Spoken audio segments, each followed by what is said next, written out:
Hello दोस्तों, आप सभी को हमारे यूट्यूब चैनल पासवान सर पर स्वागत है। देखिए, आज हम आप लोग को मिसर से संबंधित क्वेश्चन हल कराने वाले हैं। पहला क्वेश्चन इस प्रकार है, दिया है 15 रुपया प्रति किग्रा की वस्तु में 18 रुपया प्रति किग्रा की वस्तु को किस अनुपात में मिलाया जाए कि जो मिश्रण का क्रय मूल्य होके वो 15 रुपया प्रति किग्रा हो जाए। यानी कि इस प्रकार का सवाल कर रहा है कि एक जो वस्तु है 15 रुपया प्रति किग्रा के हिसाब से बिक रही है और दूसरा जो वस्तु है 18 रुपया प्रति किग्रा की किग्रा की दर से बिक रही है। उन दोनों को मिलाकर जो मिश्रण का क्रय मूल्य है, जो जिस पर खरीद रहा है वो 15 रुपया प्रति किग्रा पड़ रहा है। तो बता रहा है कि वो किस अनुपात में मिलाया जाए कि दोनों का जो क्रय मूल्य हो के 15 रुपया प्रति किग्रा हो जाए। तो देखिए, इस प्रकार के सवालों को पहले इस तरह लिखेंगे। यहाँ पर लिखेंगे पहली वस्तु का क्रय मूल्य, पहली वस्तु का क्रय मूल्य, इधर दूसरी वस्तु का क्रय मूल्य, दूसरी वस्तु यानी दूसरी वस्तु कितने रुपये प्रति किग्रा बिक रही है। पहली 15 रुपया प्रति किग्रा बिक रही है, 15 लिख देंगे।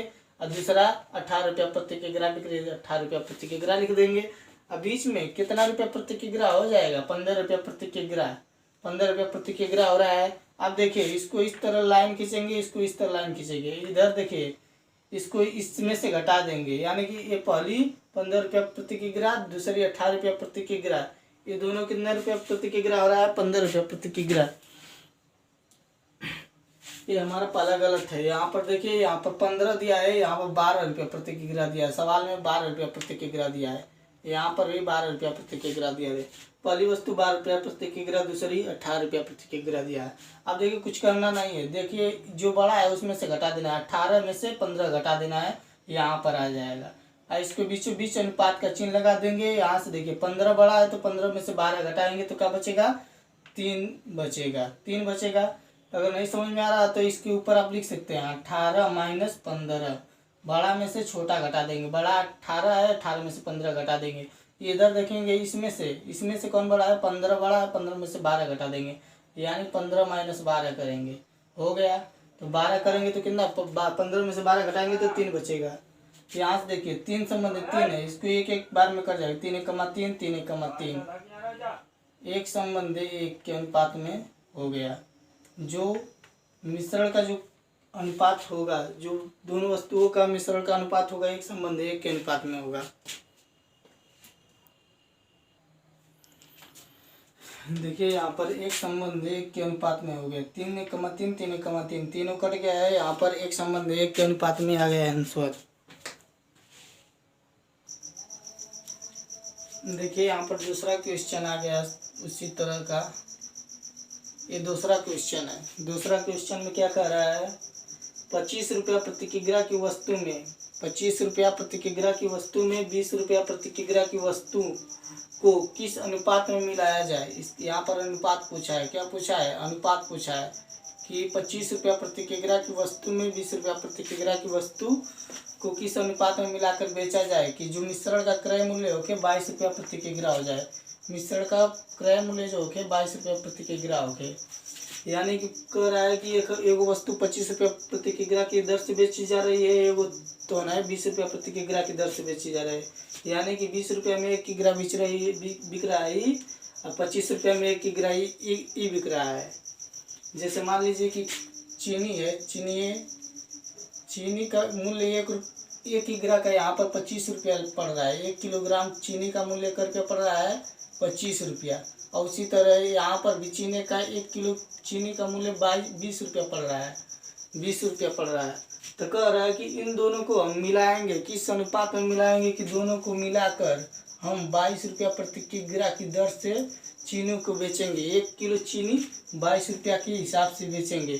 किस अनुपात से मिलाएंगे कि दोनों चीनियों का हमारा पैसा में घाटा नफा ना होकर बराबर मिले। 25 रुपया जैसे बेच रहे थे और 20 रुपया सेम टू सेम हमको मिले, 22 रुपया प्रति किग्रा की दर से हम उसको हिसाब से बेचे। तो हमको यहाँ पर अनुपात ज्ञात करना है।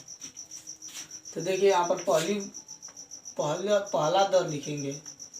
पहला दर, चीनी का पहला दर, आइए इधर दूसरा दर रहेगा। दूसरा दर मतलब क्या होता है, रेट होता है। रेट मतलब कितना का बिक रहा है। पहला जो दर है 25 रुपया प्रति किग्रा के हिसाब से बिक रहा है और दूसरा जो बिक रहा है 20 रुपया प्रति किग्रा के हिसाब से बिक रहा है। और दोनों को कह रहा है कि मिलाकर कर रुपया प्रति किग्रा की दर से बेचना है 22 रुपया प्रति किग्रा के दर से बेचना है। तो यहाँ पर देखिए मिला दिए हैं 22 रुपया प्रति किग्रा के दर से। अब यहाँ से हम अनुपात ज्ञात करने के लिए यहाँ पर डंडा खींच देंगे, मतलब पाई खींच देंगे। अब देखिए बड़का में से छोटका घटाएंगे, यानी 22 है और 20 है, तो इधर लाने के लिए क्या करेंगे, 22 में से 20 घटा देंगे। तो देखिए 22 माइनस 20 क्या बचा, 2 बचा। 22 में से 20 घटाएंगे तो 2 बचेगा। इधर देखिए 25 बड़ा है 22 छोटा है, तो 25 में से घटाएंगे, 25 में से 22 घटाएंगे 22, तो इधर क्या बचेगा, 3 बचेगा।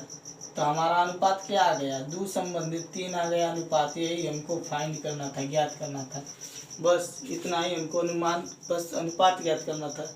पूछा है यहाँ पर ना, अनुपात किस अनुपात में मिलाकर बेचा जाए, तो अनुपात ज्ञात करना था। अनुपात हमारा आ गया, बस आंसर आ गया, वही है।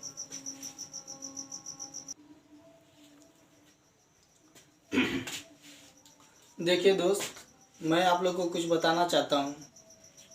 देखिए कभी भी किसी को अपने आप को कोसना नहीं चाहिए, क्योंकि कभी भी आपका किस्मत बदल सकता है। कभी भी अपने आप को कोसना नहीं चाहिए कि, क्योंकि इस तरह नहीं कोसना चाहिए कि वो हमसे बड़ा बढ़िया रहे, फलाना हमसे आगे है, उसका ज़िंदगी अच्छा होगा। कभी भी इस तरह का अपने आप को कोसना नहीं चाहिए, अपने आप को दुखी मन नहीं करना चाहिए, क्योंकि कभी भी आपका टाइम बदल सकता है, आपका भी समय आ सकता है वैसा बनने का, उससे भी बढ़िया बनने का ना। इसलिए कभी भी अपने आप को कोसना नहीं चाहिए। देखिए इसी पर हमको एक कहानी याद आ गई। हम बता रहे हैं एक कौवे की कहानी। एक कौवा था, वो अपने ज़िंदगी से बहुत परेशान था। एक कौवा था, वो अपने ज़िंदगी से बहुत परेशान था। तो एक उस समय एक साधु रहा करते थे, जिसे साधु उधर रहते हैं ना, तो वो अपनी कुटिया से जा रहे थे, कुटिया से निकल कर बाहर जा रहे थे लकड़ी उकड़ी काटने के लिए। घर में खाना वाना बनाने के लिए लकड़ी उकड़ी जरूरत करते थे पहले लोग। तो उसी तरह वो गए थे लकड़ी काटने के लिए। तो डहरी में डाल पर बैठा था कौवा। तो वो बहुत अपने आप को कोस कोस कर बहुत रो रहा था, फुट फुट कर रो रहा था। तो उसका जो आंसू टपक कर नीचे गिर रहा था, तो उसी क्षण उस साधु के ऊपर गिरा, उसके गालों के ऊपर गिरा, साधु के चेहरे पर गिरा। तो साधु इस तरह पहुँच कर देखा तो ऊपर ताका तो देखा तो कौवा एक बैठा था। कौवा बैठकर पूरा रो रहा है, विलाप कर रहा है। तो जब कौवा से पूछे साधु कि तुम क्यों रो रहे हो, तो कौवा बोला कि बताइए हमारा ज़िंदगी कैसा ज़िंदगी है, ये ज़िंदगी मेरी ज़िंदगी अच्छी ज़िंदगी नहीं मुझको लग रही है। कि बताइए, हमको कोई पूछता तक भी नहीं है। यहाँ सभी जानवर को सभी लोग पूछते हैं, अच्छे से पालते हैं, जैसे कुत्ता हो गया, भेड़ बकरी हो गई, इन सबको पालते हैं, सभी से प्यार दुलार करते हैं। लेकिन हमको कौन पालता है, कोई नहीं पालता है। हर जगह जाते हैं तो हमेशा कोई न कोई ढेला लेकर डंडा लेकर मारते हैं, कहते हैं कि ये आ गया कौवा घर पे काँव काँव करने लगा है। इस तरह का अगर हमको भगा देते हैं हर समय से। तो साधु बाबा बुलाकर कहते हैं कि बताओ तुम क्या बनना चाहते हो, क्या अपने भविष्य क्या आगे बनना चाहते हो, बताओ, वही तुमको बना दे, उसी से तुम खुश हो जाओ। तो कहता है कि अगर साधु जी अगर हमको आप बना सकते हैं, आप में शक्ति है, तो आप हमको हंस बना दीजिए। क्योंकि हंस देखते हैं तो पानी में तैरता है, बहुत अच्छा लगता है। उस समय उसको बहुत आनंद फील महसूस होता है। हंस करे तालाब में तैर तैर कर मछलियों को पकड़ पकड़ कर खाता है, बहुत उसको अच्छा ज़िंदगी जीता है, उड़ता है, इधर उधर कूदता है, अच्छा लगता है उसको, बहुत तेज़ दौड़ता है, उसको बहुत मज़ा आता है उसको तैरने में। उसको वैसी ज़िंदगी बहुत उसकी मस्त ज़िंदगी होगी। उसी तरह हमको भी बना दीजिए। तो साधु बाबा कहते हैं कि तुम हंस बनना चाहते हो तो पहले जाओ हंस के पास जाओ और उससे पूछो कि क्या वो अपनी ज़िंदगी में खुश है कि नहीं। तो कौवा कहता है ठीक है मैं जाता हूँ। तो जाता है कौवा हंस के पास, तो कहता है अरे जियो हंस भाई, क्या मस्त ज़िंदगी जी रहे हो, पूरा पानी में तैर रहे हो, इधर से उधर पूरा लेफ्ट राइट कर रहे हो, पूरा मज़ा की ज़िंदगी जी रहे हो, पूरा जहाज़ की तरह पूरा इधर उधर पूरा पंजा फैला फैला कर इधर उधर तैर रहे हो, मज़ा ले रहे हो, खूब आनंद ले रहे हो, पानी में तैर तैर के इधर उधर मछलियाँ पकड़ रहे हो, मछलियों से खेल रहे हो। तो वो कहता है हंस, अरे बेवकूफ़ शांत रहो, ज़्यादा बोल दिए। कहता है कि शांत रहो, ज़्यादा बोल दिए, अब कम ही बोलो। अरे बताओ, इतना सड़ा हुआ पानी में कभी कभी हमको ले जाकर नाले वाले पानी में छोड़ देते हो, कभी हमारी ज़िंदगी अच्छी ज़िंदगी है बताओ?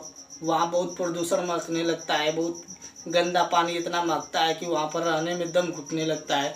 तुम कह रहे हो कि बहुत हमारी अच्छी ज़िंदगी है। एक बार कई दिन के बाद ये यहाँ बढ़िया तालाब में आए हैं, यहाँ पर भी हमको लग रहा है कि 2-4-10 दिन रहेंगे, तब ले यहाँ से इस तालाब में से दूसरे तालाब में ले जाकर छोड़ देंगे। तो क्या है, हमारी ज़िंदगी अच्छी ज़िंदगी है? हमारी ये भी हमारी ज़िंदगी अच्छी नहीं है। तो वो वहाँ से वो लौट कर आता है कौआ, तो कहता है अरे बाबा माफ़ कीजिए, अब हमको हंस नहीं बनना है। अब हमको हंस नहीं बनना है। आप बनाना ही चाहते हैं तो हमको तोता बना दीजिए, तोता बना दीजिए। क्योंकि तोता को देखे हैं बहुत मस्त से रहता है, वो पिंजरा में बंद रहता है, कभी कभी बाहर निकलता है, मिट्ठू मियाँ करता है, लोगों का नाम भी लेता है, बहुत कुछ भाषाएं वो सीख लेता है। तोता होकर भी लोगों से बात भी करता है। वही आप हमको बना देते तो बहुत अच्छा होता। तो कहता है कि चलो ठीक है वही बनाएंगे, लेकिन पहले एक बार जाओ तोता से मिल कर आओ कि कैसी उसको ज़िंदगी लग रही है।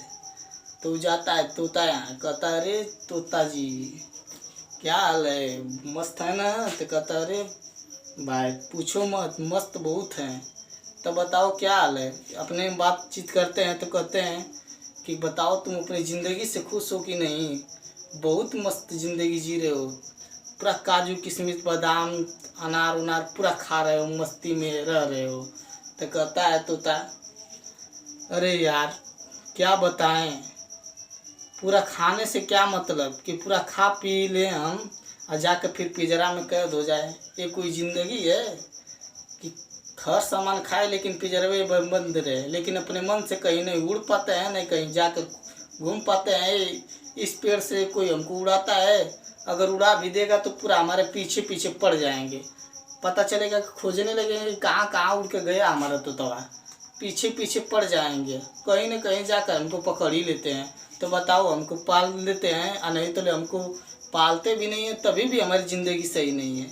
कहीं जाएंगे तो कोई जाल में फंसा कर बहरिया फंसा लेगा, चाहे तो हम तोता पेड़ पर रहेंगे तभी भी हमको लोग नहीं देख पाएंगे कि कहाँ तोता बैठा है कि कौन क्या बैठा है। इसलिए हमारी ज़िंदगी भी हमको ये ज़िंदगी अच्छी नहीं है। तो कहता है फिर लौट कर आता है कौआ साधु बाबा के यहाँ, तो कहता है बाबा साधु बाबा अब हमको तोता का भी ज़िंदगी अच्छा नहीं लगा, हमको लग रहा है कि मुर्गे का अच्छा ज़िंदगी है। अगर मोर बन जाते तो मस्त होता। काहे से कि मोर सुने हैं कि भारत का राष्ट्रीय पक्षी भी मोर है। वो हर समय नाचता है तो उसको सैकड़ों सैकड़ों लोग उसका नृत्य देखने के लिए एकदम तैयार रहते हैं। तो कहता है कि चलो ठीक है, साधु बाबा कहते हैं चलो ठीक है वो भी बनाएंगे, वो मोर भी बनाएंगे, टेंशन मत लो, बनाएंगे। पहले तुम जाओ मोर से पहले पूछो क्या उसकी ज़िंदगी मस्त ज़िंदगी है कि नहीं ज़िंदगी है। तो वो जाता है पहले मोर के पास। जब मोर के पास जाता है तो कहता है अरे मोर भाई क्या हाल है, सुने हैं कि बहुत मस्त ज़िंदगी जी रहे हो, एकदम मस्त। तो कहता है कि अरे यार कौन तुमको बता दिया कि हम मस्त ज़िंदगी जी रहे हैं? जिधर जाते हैं उधर कई लोग हमारे पीछे पड़ जाते हैं। कभी हमेशा हमको डर रहता है कि इधर से आदमी आ जाएंगे, इधर से आ जाएंगे पकड़ने वाले मुझको, हमेशा बताओ हमको हमेशा डर रहता है। और तुम कह रहे हो कि मस्त ज़िंदगी जी रहे हैं, कैसे मस्त ज़िंदगी जी रहे हैं? तो कौवा कहता है कि अरे यार तुम हमेशा नाचते हो, जब नाचते हो तो बताओ तुम्हारे लिए कितने लोग तुम्हारे नृत्य को देखने के लिए तैयार हो जाते हैं। इतना लोग तैयार हो जाते हैं कि हर जगह पूरा फ़ोटो खींचने लगते हैं, फ़ोटो खींचने लगते हैं, सेल्फी लेने लगते हैं, इधर उधर का मुँह करके सेल्फी लेते हैं कि अरे मोर नाच रहा है, सेल्फी लो, इस तरह करते हैं। और तुम कह रहे हो कि हम अच्छा ही नहीं लगता है। तो मोर बताता है अपनी परिस्थिति के बारे में, कहता है कि बताओ बकलोल, कहाँ हम तुमको बताएं कि हमारी ज़िंदगी कैसी ज़िंदगी है? अगर देखो हमेशा हम लोगों को हमेशा डर रहता है कि कभी न कभी मानव जाति ऐसी है कि हमको पकड़ लेगी तो भाई हमारा बरवा तक नोच लेगी। कहाँ से कि वो पकड़ती है, मानव जाति बहुत देखती है, हमारा नृत्य भी देखती है, लेकिन कभी कभी पकड़कर हमारे जिंदे, तुम्हारे जिंदा कोई पाँख उखाड़ता है नहीं, लेकिन हम लोगों का मोर, हम लोग है ना, हम लोगों को मोर है तो हम लोगों का पंखिया जिंदे उखाड़ देते हैं। बताओ, किसी भी जानवर का जिंदे पाँख उखड़ता है, लेकिन हम लोग का जिंदे पखिया नोच लेंगे और ले जाकर मार्केट में बेचेंगे। बताओ, अगर तुम्हारा कोई जिंदे तुम्हारा पाँख उखाड़ेगा तो तुमको अच्छा लगेगा? नहीं अच्छा लगेगा। हमारा तो जिंदे पखिया उखाड़ देते हैं। मानो ऐसी जाति है कि हम क्या बताएं, हम लोग बहुत परेशान हैं ऐसी ज़िंदगी से। तो फिर जाता है कौआ बाबा के यहाँ। अरे बाबा, हम क्या बताएं, कुल तो परेशान हैं। सभी लोग कह रहे हैं कि हम दुख में हैं, दुख में हैं, तो किसको हम बताएं कौन सुख में, हम कौन क्या बने। अब तो हमको टेंशन होने लगा। तो बाबा कहते हैं, बेटा देखो, तुम ही सबसे अच्छे प्राणी हो। मोर भी कहने लगता है उसको, कौवा से, कि तुम अपने आप में बहुत अच्छे हो, क्योंकि तुमको न कोई मारता है, न कोई पकड़ता है, न कोई कुछ करता है। तुमको तो रोटी भी मिल जाता है, पूड़ी भी मिल जाता है, कहीं भी जाकर कुछ खा लेते हो। तुमको कोई पालता है, कुछ नहीं करता है। तुम्हारे कौवा का पाँख कोई नोचता है, कोई कुछ नहीं करता है। इसीलिए इसी के सारांश के देखते हुए मानव प्रजातियों को ये सलाह दिया जा रहा है कि देखिए, कोई भी चाहे काला होके, चाहे गोरा होके, चाहे जैसा भी मानव होके, कभी भी किसी से कंपेयर नहीं करना चाहिए, तुलना नहीं करना चाहिए कि अरे वो तो मुकेश अंबानी बन गए, एकदम बढ़िया मुकेश अंबानी बन गए, बहुत पैसा रुपया वाले हैं। पैसा रुपया वाले हैं तो क्या हुआ, तुम कम पैसा वाले हो, कम पैसा में जियो, खाओ, रहो, ऐश करो, मस्ती में रहो। जो कम कमाता है वो बहुत बढ़िया से सोता है, जो ज़्यादा कमाता है बढ़िया से सो नहीं पाता है, ये सभी को पता है। जो ज़्यादा मेहनत करता है वो आराम से रोटी वोटी खा पी कर आराम से सोता है। जो कम मेहनत करके ज़्यादा पैसा कमाता है वो हमेशा परेशान रहता है, हमेशा टेंशन में रहेगा, अरे यार कल कैसे पैसा कमाएंगे। जो कम पैसा कमाता है आराम से आता है, ठेला वाला चला कर, चाहे कुछ भी काम करके, मजदूरी करके आराम से खाता पीता है, ऐसे आराम से सोता है। अगले बार के लिए अगले बार सोचेगा कि चलो अब वहाँ जहाँ काम मिलेगा वहाँ जाया जाएगा। लेकिन जो पैसा ज़्यादा कमाता है वो हमेशा टेंशन में रहेंगे, अरे यार कल कैसा क्या होगा। ऐसे कम कमाइए, बढ़िया से रहिए। ये तो कहा गया है ना, संतोषम परम सुखम, सभी को पता है। संतोष कीजिए, सब सुख मिलेगा। ठीक है, आज हम इतना ही पढ़ा है, अगले वर्ष से अधिक पढ़ाया जाएगा। आज संडे था ना।